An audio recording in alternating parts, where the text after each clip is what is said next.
Today we will be studying on chapter 1 biological molecules, proteins, levels of protein structure.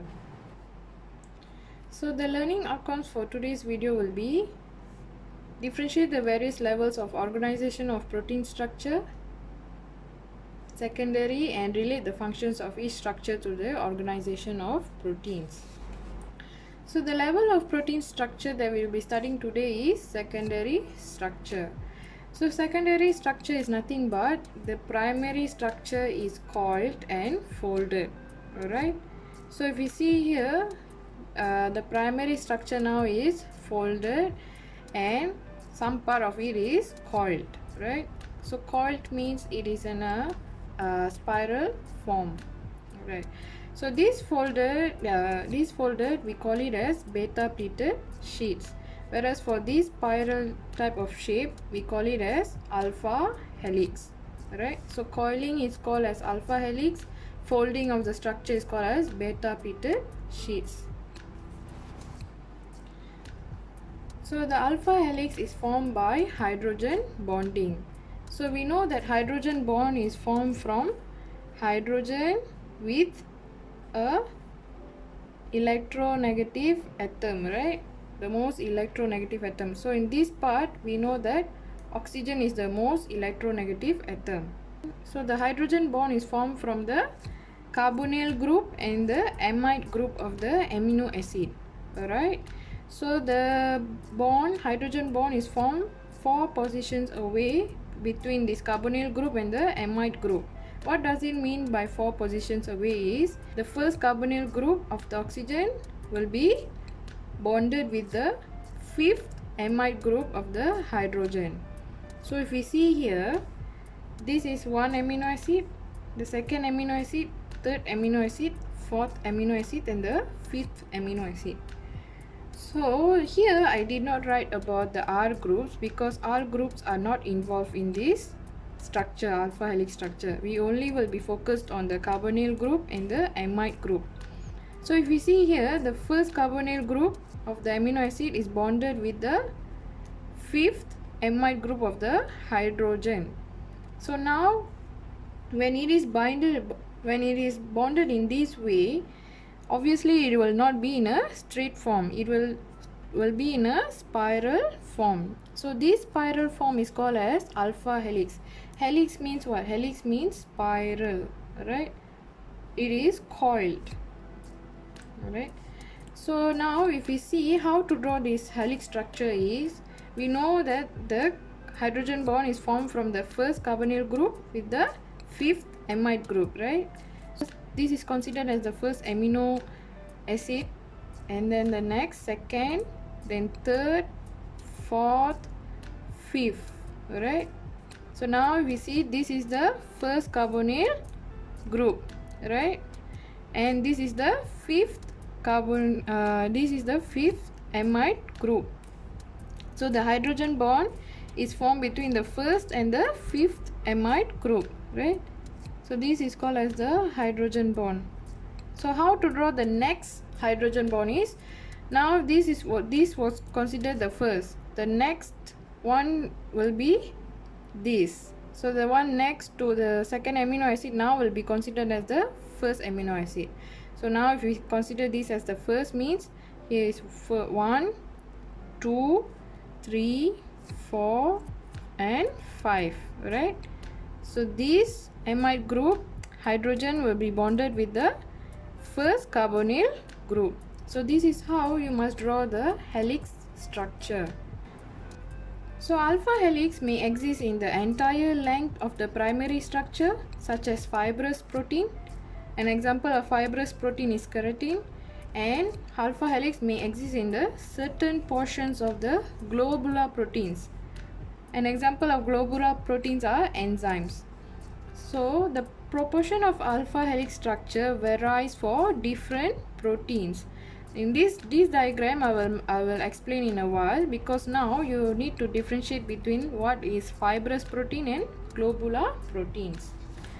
So fibrous protein and globular protein, they differ in their shape. In fibrous protein, they are long and narrow, right? They are long and narrow.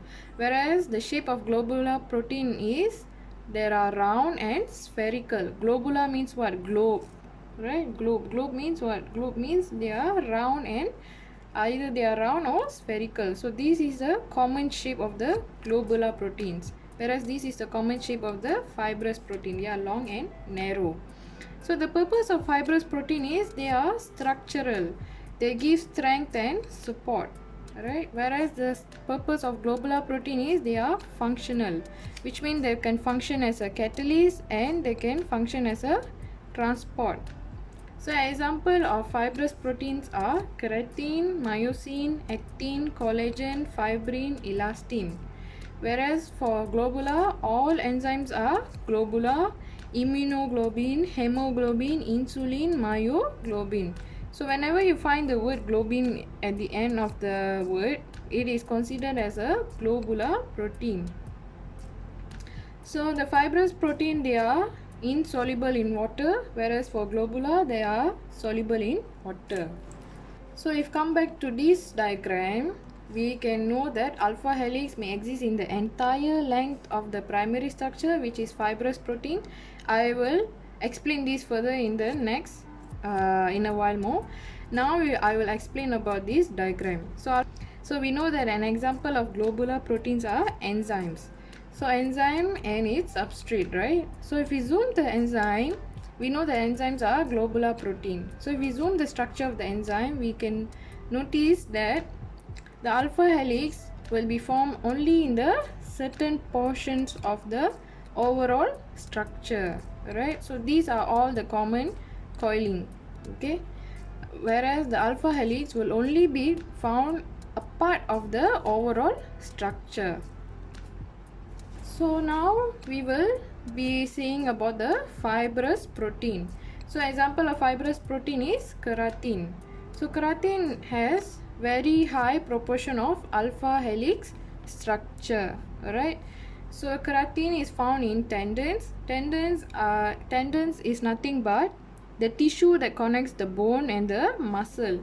So if this is the muscle and this is the bone, then this is the tendons, right? So keratin is found in the tendons, in horns, and also in hooves. This is called as hooves, right? So alpha helix structure are cross-linked by hydrogen bonds and disulfide bonds. So alpha helix structure, when they have these two bonds, they are considered to form hard and tough structures. We know that keratin is fibrous protein. Fibrous protein, what is their purpose is they are structural, which means they give structural and they give strength and support, right? So if we zoom in the horns, we know that keratin is formed in the horns, right? So if we zoom in the structure, we can find that there are two alpha helix coiled together, right? They are coiled together and they are bonded with disulfide bonds and hydrogen bonds. So these two bonds are cross-linked and they serve as a structural and support. They serve as a for structural, for support and strength. All right. So this is all about the alpha helix structure. So now we will be studying on the beta-pitted sheets. Beta-pitted sheets are formed by regular hydrogen bonding, which means the hydrogen atom bonded to the oxygen atom. So they are formed with the adjacent primary structure. What is adjacent? Adjacent means if there is one primary structure here, okay, and there is another primary structure here, so they are formed, the beta-pitted sheets are formed the one that is next to adjacent primary structure. They can be formed in anti-parallel way or parallel way. This I will teach you in a while. So the beta-pitted sheets can also be found in intra-chain bonding when the primary structure is folded in a Z shape. Alright, when it is folded in a Z shape. So if we see here, this is one polypeptide chain. Let's say this is chain A, alright, and this is chain B. So the beta bitter sheets can also be formed within its own chain, right? So this is called as intra-chain. When it is in a Z form, it will beta bitter sheets, the hydrogen bond will be formed here, or they can also form between the interchain, which is means adjacent primary structure, right, next to its structure. So now we will see what is antiparallel and parallel way. So we know that amino acid has carbonyl group and amide group, right?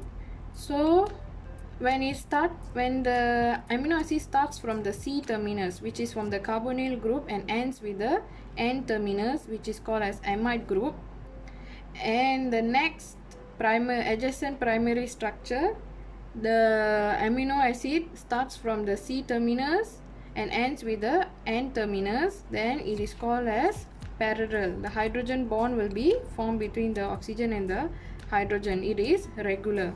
So what is considered as parallel is, see, it starts from the C terminus and it ends with the N terminus. C terminus with the N terminus. Then the adjacent primary structure also starts with the C terminus and ends with the N terminus, right?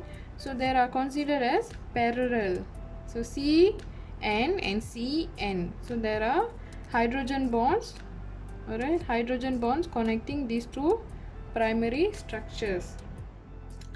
Whereas for antiparallel, it will start from C terminus, alright, carbonyl group will be there first and then ends with the amide group, N terminus, and the adjacent primary structure will start with the N terminus, it will end with the C terminus.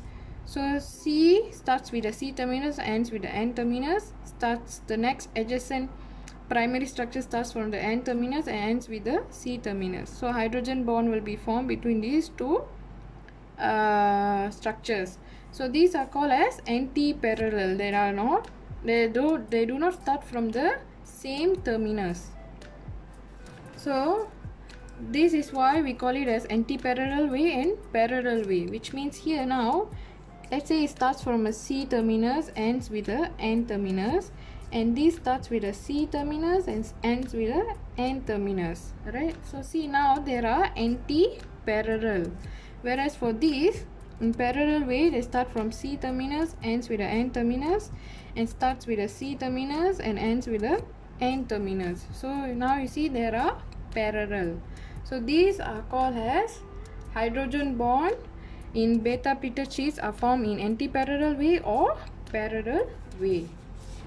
So these beta bitter sheets may exist in small portions, such as in globular proteins such as enzymes, right? They are formed in only a small portions of the overall enzyme structure.